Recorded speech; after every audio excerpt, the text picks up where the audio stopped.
say that all whites are racist. Can you expound on that, please? Any white person who was born, raised, and schooled in the United States of America, if you aren't a racist, you're a miracle. Either that or you decided to educate yourself. Because education in this country is about white is right, brown's all right, black's got to stand back. Yellow's mellow, but whites, we educate in a way that says that white males have done all the adventures, have made all the adventures, have done all the discovering, have made all, everything that is good and has been accomplished according to social studies, which is actually anti-social studies, by white males. It's a lie. But we do that in order to maintain the myth of white superiority. The myth of race has to be maintained at all costs in this country. Because if white people have to give up the color of their skin as being something that makes them perfect, what do they have left? If we start teaching the truth about history, if we start teaching about Nile Valley contributions to civilization, it will totally change the way we conduct ourselves in the classroom. It will have to. Columbus didn't discover America. You can't discover a place where people are already living. But we celebrate that every October. It's a lie. We need to get over, we need to stop telling the myths and start telling the truth. So when you tell people that they're racist, and it must have some kind of effect, because most people will say, I'm not racist. I'm not a racist. Why, some of my best friends are black. Right. Yeah, and then you say, name one.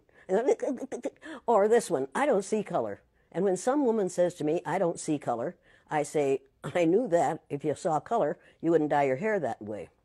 Or I say, if you saw color, you wouldn't wear that shirt with those pants. I believe that you don't see color.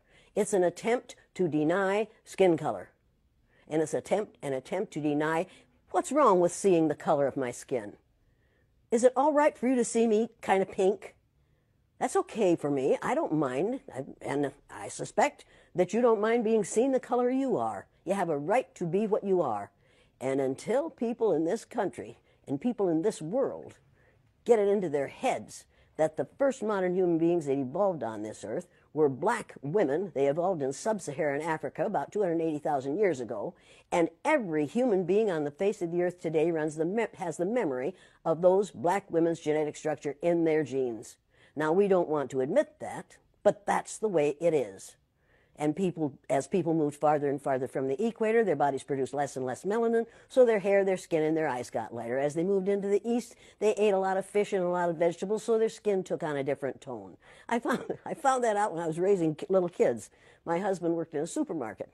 He was the head of the produce department. And they had lots of oranges that they couldn't sell. He'd bring them home, and I was feeding my kids orange juice like you never saw in your life. They began to have an orange cast to their skin. I thought they had a liver problem. So I took him to the doctor, and she said, what are you feeding these kids? I said, well, lots of orange juice. She said, stop it if you want them to stop being orange. Now, if you think that skin color isn't anything other than the body's natural reaction to the natural environment, get over it. So if all white people are racist, according to you, can they be reprogrammed? Of course they can. Of course they can. How? Of course they can be. It's called education. I'm an educator. The word educator comes from the root duc dus, which means lead, the prefix e, which means out, the suffix ate, which means the act of, and the suffix or, which means one who does. An educator is one who is engaged in the act of leading people out of ignorance.